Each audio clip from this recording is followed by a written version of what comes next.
ለጋራ እድገትና ብልጽግና 39ኛ ስብሰባቸውን በነጻነት ምድራቸው በአፍሪካ መዲና አዲስ አበባ ያደረጉት የአህጉሪቱ መሪዎች ስኬታማ ውይይት ማድረጋቸውን አስታውቀዋል። በጉባኤው መጠናቀቂያ ላይ የአፍሪካ ህብረት ሊቀመንበር የቡሩንዲው ፕሬዝዳንት ኤቨሬስት ንዳይሺሚዬ ኢትዮጵያ ላደረገችላቸው ደማቅ አቀባበል ምስጋና አቅርበዋል። ጉባኤውን በዚች ውብና የአፍሪካ መዲና በሆነችው አዲስ አበባ ላስተናገደችው ኢትዮጵያ ምስጋናዬን አቀርባለሁ።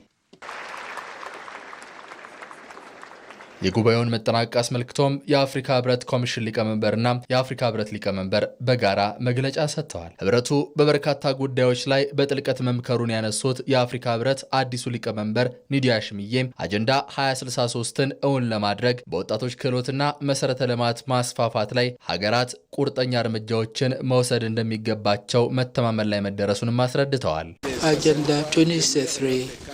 አጀንዳ 2063 የአፍሪካ ዘላቂነት ያለው እድገትና ብልጽግና ለማምጣት ለያዝነው ዓላማ የመዳረሻችን ነጸብራቅ ነው።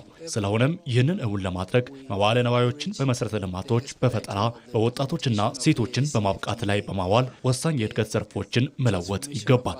የአፍሪካ ህብረት ኮሚሽን ሊቀመንበር መሐመድ አሊ ዩሱፍ በበኩላቸው ከ48ኛው የአፍሪካ ህብረት የሥራ አስፈጻሚዎች ምክር ቤት ስብሰባ ጀምሮ እስከ 39ኛው የአፍሪካ ህብረት የመሪዎች ጉባኤ ድረስ የነበረው ውይይት ስኬታማ እንደነበር ተናግረዋል። የአህጉሪቱን የኢኮኖሚ ሰንከፎችን ጨምሮ ከንግድ ጋር የተገናኙ ተግዳሮቶችን ለመፍታትና አጀንዳ 2063ን እውን ለማድረግ ፈታኝ ሁኔታዎች ቢኖሩም ፈተናዎችን መሻገር የሚያስችል አቅም በአፍሪካ መኖሩን የኮሚሽኑ ሊቀመንበር መሐመድ አሊ ዩሱፍ አስረድተዋል።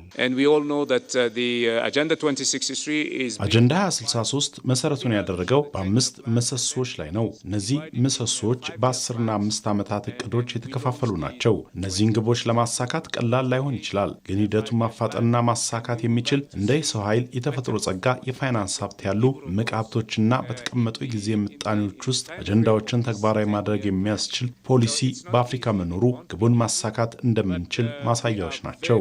በዓለም አቀፍ መድረክ የአፍሪካን ተሰሚነት ለማሳደግ በቡድን 20 አባል ሀገራትና በተባበሩት መንግስታት የጸጥታው ምክር ቤት ውክልና ለማግኘት በህብረት ለመስራት የአህጉሪቱ መሪዎች ቁርጠኛ መሆናቸውንም አስረድተዋል። ከዚህም ባሻገር አህጉሪቱ የጥይት ድምፅ የማይሰማባት ለማድረግ በመተባበር እንደሚሰራም ጠቁመዋል።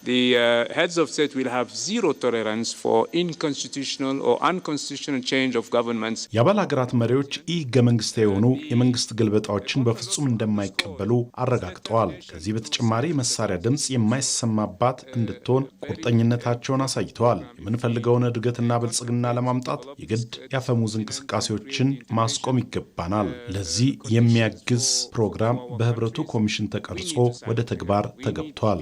አፍሪካ ደጋግመው ከሚደቁሷት ችግሮቿ ተላቃም የመጪው ዓለም የብልጽግና ምልክት ትሆን ዘንድ ውጤታማና የአህጉሪቱን ዜጎች ተጠቃሚነትን መሰረት ያደረገ የጋራ ትብብርን ለማጠናከር ሀገራት ከመቼውም በበለጠ ቁርጠኛ መሆናቸው በመግለጫው ተመላክቷል።